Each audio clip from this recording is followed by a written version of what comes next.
Strength, success, clarity. வணக்கம் students. Next நம்ம பார்க்க போகிறது கன்ஜஷன் அவாய்டன்ஸ் இன் டிசிபி. ஸோ இதுக்கு ப்ரீவியஸாக நம்ம கன்ஜஷன் கண்ட்ரோல் பார்த்தோம், அதுக்கான டெக்னிக்ஸ் பார்த்தோம், ஃப்ளோ கண்ட்ரோல்லாம் பார்த்தோம். ஸோ கன்ஜக்ஷன் வந்து அதை எப்படி அவாய்ட் பண்ணுறது, ஸோ அதுக்கான டெக்னிக்ஸை பார்க்க போகிறோம். ஸோ உங்களுக்கு சிலபஸில் டெக் பிட் ஸ்கீமும் ரெட்டும் கொடுத்துருக்காங்க, அந்த கான்செப்ட் தான் பார்க்க போகிறோம். ஸோ ஒரு த்ரெஷோல்டு வேல்யூ, எஸ்எஸ் த்ரெஷ்ன்னு சொல்லுவோம் ஷார்ட்டாக, ஒரு த்ரெஷோல்டு வேல்யூக்கு ரீச் பண்ணதுக்கு அப்புறமா இந்த டிசிபி என்ன பண்ணோம்னா அந்த கன்ஜஷன் வந்து அவாய்ட் பண்ணுறதுக்கு பார்க்கும். ஓகேங்களா? ஸோ அந்த ஃபேஸ்க்கு போயிடும். ஸோ அந்த கன்ஜஷனை எப்படி வந்து அவாய்ட் பண்ணும் பார்த்துட்டிங்கன்னா, ஸோ கன்ஜஷன் விண்டோன்னு இருக்கு இல்லையா, அந்த விண்டோவோட சைஸை கொஞ்சம் கொஞ்சமாக ஏற்றும், பொறுமையாக ஏற்றும். ஓகேங்களா? ஒன்று ஒன்றா ஏற்றும், லீனியர் மாதிரி இன்க்ரீசஸ் இன் லீனியர். அதாவது அப்படி பண்ணும்போது இந்த கன்ஜஷனை நம்ம என்ன பண்ணலாம்னா அவாய்ட் பண்ணலாம். உங்களுக்கு கிராஃபில் புரிய வைக்கிறேன் பாருங்க. நம்ம வந்து ஸ்லோ ஸ்டார்ட் மெத்தடில், கன்ஜஷன் கண்ட்ரோல் மெத்தடில் 1 2 ஆக்கணும், 2 4 ஆக்கணும், 4 8 ஆக்கணும், 8 16 ஆக்கணும். ஸோ இந்த மாதிரி நம்மளுக்கு எக்ஸ்போனென்ஷியலாக மூவ் ஆகிட்டே இருந்தது. ஸோ ஒரு குறிப்பிட்ட ஸ்டேஜுக்கு அப்புறம் இந்த 16 32 ஆகும்போது ரொம்ப தூரம் போயிடும். ஸோ நம்மளுக்கு வந்து கன்ஜஷன் ஏற்பட்டுரும், ஓவர்லோட் ஆகிடும். அப்போ இதுதான் நம்மளுக்கான இந்த threshold value, SS thresh. So இந்த இடத்துல வரும்போது நம்ம என்ன பண்ணோம்னா டபுள் அனுப்பாமல் ஒன்று ஒன்று அனுப்பலாம்.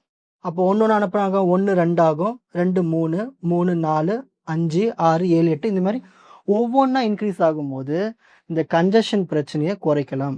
ஸோ ஒரு குறிப்பிட்ட ஸ்டேஜ் போனதுக்கு அப்புறமா பேக்கெட் உங்களுக்கு லாஸ்ட் ஆகிடும், திரும்ப டவுனில் போயிட்டு திரும்ப இந்த மாதிரி ஸ்டெப்பு ஸ்டார்ட் ஆகும், ரீசெட் ஆகி ரீட்ரை ஆகும். ஸோ இந்த மாதிரி நம்ம கன்ஜஷனை வந்து அவாய்ட் பண்ணலாம்னு சொல்கிறாங்க. ஸோ அதுக்கு ஸ்டெப் வந்து டெக்னிக் வந்து டெக் பிட் ஸ்கீம்னு சொல்லுவோம். இது ரொம்ப ஸ்மார்ட்டானது. ஏன்னு பார்த்துட்டிங்கன்னா, முதல்ல இதில் முக்கியமானது வந்து ரவுட்டர் தேவை. இந்த ரவுட்டர் என்ன பண்ணோம்னா இந்த கியூனுடைய லென்த்தை செக் பண்ணிகிட்டே வரும். நம்ம டேட்டா பேக்கெட் அனுப்பிட்டே இருக்கோம் இல்லையா, அதோட லென்த்தை செக் பண்ணிகிட்டே வரும். ஓகேங்களா? சரி, அது லென்த் எப்படின்னு சொல்லுவோம்னா ஆவரேஜ் கியூ வேல்யூன்னு சொல்லுவோம் அதை. ஸோ இந்த ஆவரேஜ் கியூ வேல்யூ வந்து இந்த த்ரெஷோல்டு வேல்யூ விட அதிகமாக போச்சுன்னா அப்போ ரவுட்டர் என்ன பண்ணும்னா ஒரு கன்ஜஷன் பிட்டை பேக்கெட்டு கூட சென்ட் பண்ணி அனுப்பும். ஓகேங்களா? திரும்ப அந்த பிட்டு அக்னாலஜ்மெண்ட் படி ரிசீவருக்கு வந்துடும். ஓகேங்களா? ஸோ வந்ததுக்கு அப்புறமா ஒரு ப்ராசஸ் செக் ஆகும், ஒரு ஃப்ராக்ஷன் வேல்யூன்னு சொல்லுவோம். அந்த ஃப்ராக்ஷன் வேல்யூ வந்து 0.5 ஈக்குவலாக இருக்கணும், இல்லை அதுக்கு மேலே இருந்துச்சுன்னா மல்டிப்ளிகேட்டிவ்லி டிக்ரீஸ் த கன்ஜக்ஷன் விண்டோ. அப்போது நம்ம என்ன பண்ணணும், மல்டிப்ளிகேட்டிவாக குறைச்சிக்கிட்டே வரணும் அந்த சைஸை. நீங்கள் இதுக்கு மேலே போனால் ஆபத்து, ஓவர்லோட் ஆகிடும்னு குறைச்சிக்கிட்டே வரணும். அதுக்கு ஒரு ஃபேக்டர் வேல்யூ கொடுத்துட்டாங்க 0.875. இதெல்லாம் கீ ஆன்சரில் செக் பண்ணுவாங்க, கரெக்டாக எழுதுங்க. நெக்ஸ்ட், இதுவே ஃப்ராக்ஷன் வேல்யூ வந்து 0.5க்கு குறைவாக இருந்துச்சுன்னா நம்ம ஆட் பண்ணிக்கிட்டே போகலாம். ஓகேங்களா? ஸோ விண்டோ சைஸை வந்து ஆட் பண்ணிகிட்டே போகலாம் ஒன்று ஒன்றா. ஸோ குறைவாக இருந்தால் பிரச்சனை இல்லை, அதிகமாக போனால் தான் நம்ம என்ன பண்ணணும், மல்டிப்ளிகேட்டிவாக குறைச்சிடணும், இல்லை ஓவர்லோட் ஆகிடும். இதுதான் DECbit scheme. So tech bit ஸ்கீமில் முக்கியமான பாயிண்ட் என்னதுன்னா அந்த கியூ லென்த்தை செக் பண்ணிக்கிட்டே வரும். ஓகேங்களா? அது அதிகமாக போயிடுச்சுன்னா, த்ரெஷோல்டை விட அதிகமாக போயிடுச்சுன்னா ரவுட்டர் என்ன பண்ணணும், ஒரு கன்ஜக்ஷன் பிட்டை பேக்கெட்டு கூட சென்ட் பண்ணி அனுப்பும். அப்புறம் அக்னாலஜ்மெண்ட் நம்மளுக்கு திரும்ப வந்த உடனே செக்கிங் ப்ராசஸ் நடத்தும். ஓகேங்களா? ஸோ ஃப்ராக்ஷன் வேல்யூ வந்து 0.5 இல்லை 0.5க்கு மேலே இருந்துச்சுன்னா உடனே அந்த விண்டோ சைஸை குறைச்சிக்கிட்டே வரும். இதுவே குறைவாக இருந்துச்சுன்னா ஒன்று ஒன்றா இன்க்ரீஸ் பண்ணிக்கிட்டே வரும். ஸோ இந்த மாதிரி நம்ம இந்த கன்ஜக்ஷனை அவாய்ட் பண்ணலாம். இதுதான் DECbit scheme. Next concept ரெட்னு என்னதுன்னா ரேண்டம் இயர்லி டிடெக்ஷன், முன்னாடியே டிடெக்ட் பண்ணுறது. இது வந்து ஒரு ஆக்டிவ் கியூ மேனேஜ்மெண்ட் அல்காரிதம்னு சொல்லுவாங்க, இது ரவுட்டர் பயன்படுத்தும். ஓகேங்களா? அதாவது இந்த கியூ வந்து ஃபில் ஆகணும் இல்லையா, அந்த டேட்டா பேக்கெட்ஸில் அந்த கியூவில் வந்து ஃபில் ஆகிறதுக்கு வெயிட் பண்ணாது இந்த ப்ராசஸில்.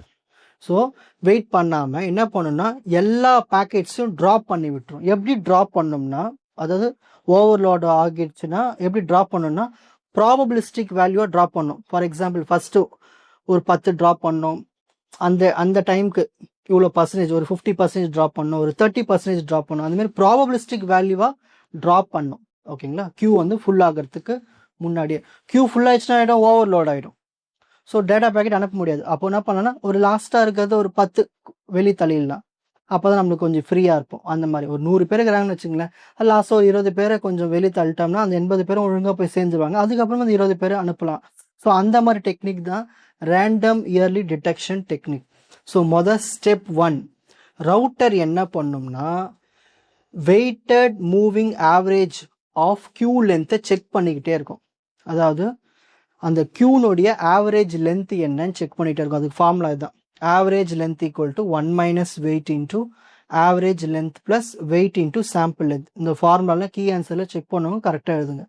ஸ்டெப் 2 என்ன பண்ணோம்னா 2 த்ரெஷோல்டு வேல்யூ செட் பண்ணிக்கும். Minimum threshold, maximum threshold.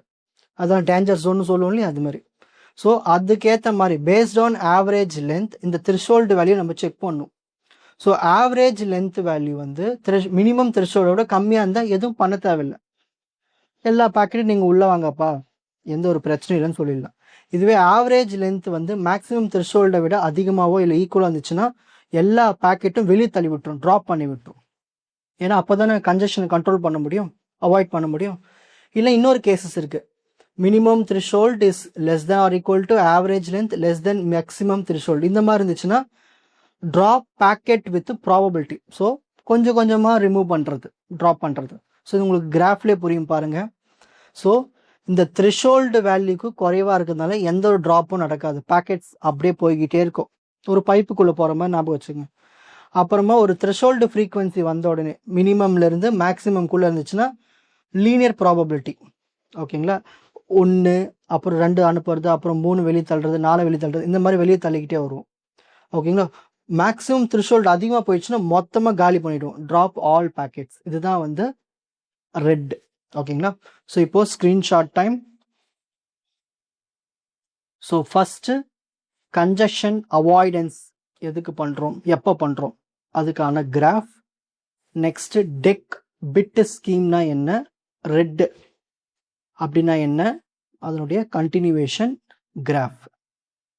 உங்களுக்கு இந்த கண்டென்ட் ஈஸியாக புரிஞ்சிருக்கும்னு நினைக்கிறேன். வாட்ச் அதர் எபிசோட்ஸ் இன் த appropriate playlist. Fauji silver academy strength success clarity.